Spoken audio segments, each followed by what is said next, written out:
Hello, আসসালামু আলাইকুম viewers. আরও একটি নতুন ভিডিও নিয়ে আপনাদের সামনে উপস্থিত হলাম। আজকের ভিডিওতে মূলত আমি আলোচনা করব আপনারা মুরগির ভ্যাকসিন কিভাবে সংগ্রহ করবেন, সংরক্ষণ করবেন এবং সরবরাহ করবেন।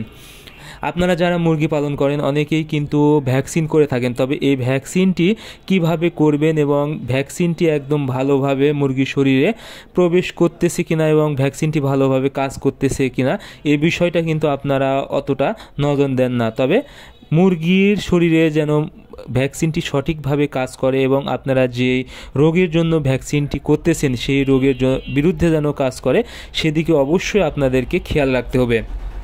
এর জন্য কিন্তু আপনাদেরকে ভ্যাকসিনটি একদম ভালোভাবে আছে কিনা এবং ভালো আছে কিনা সেদিকে খেয়াল রাখতে হবে। আর এর জন্য আপনাদেরকে অবশ্যই কিছু সতর্কতামূলক বিষয় লক্ষ্য রাখতে হবে। আপনাদেরকে আগে বুঝতে হবে ভ্যাকসিন কি। ভ্যাকসিন একটি জীবাণুর যেটা বিভিন্ন রোগের বিরুদ্ধে কাজ করবে। অর্থাৎ রানীক্ষেতের যদি ভ্যাকসিন হয় তাহলে এই ভ্যাকসিনটি হলো রানীক্ষেতের বিরুদ্ধে যে জীবাণুগুলো কাজ করবে।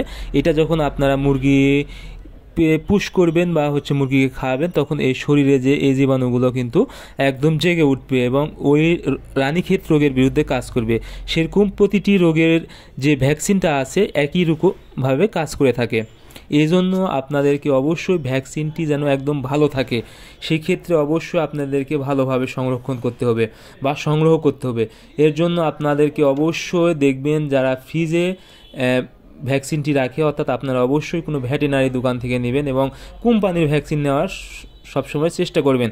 কারণ অনেকেই সরকারি ভ্যাকসিন নেন, তবে কিছু কিছু ক্ষেত্রে সরকারি ভ্যাকসিনের কিন্তু সংরক্ষণ পদ্ধতি অনেক খারাপ হয় এবং ওই ভ্যাকসিনগুলো একটু নষ্ট হয়ে যাওয়ার সম্ভাবনা থাকে এবং এদের সরবরাহ খারাপ হয়, বিভিন্নভাবে নিয়ে আসে, সেক্ষেত্রে একটু প্রবলেম হয়ে থাকে। এই জন্য আপনারা যদি ভালো মানের ভ্যাকসিন নিতে চান সেক্ষেত্রে অবশ্যই আপনারা দোকানে গিয়ে ভেটেরিনারি দোকানে গিয়ে কোম্পানির ভ্যাকসিন সরবরাহ করবেন। কারণ এরা অনেক ভালোভাবে এবং যত্ন সহকারে বিভিন্ন আইস দিয়ে কিন্তু এরা ভ্যাকসিন সরবরাহ করে। এবং আপনারা যখন ভ্যাকসিন নিতে আসবেন অবশ্যই একটি ভালো পট নিয়ে আসবেন এবং সেখানে আইস বা বরফ দিয়ে আপনারা বাসায় ভ্যাকসিন নিয়ে যাবেন এবং ভ্যাকসিনটি নিয়ে গিয়ে অবশ্যই ফ্রিজের নরমালে রাখবেন।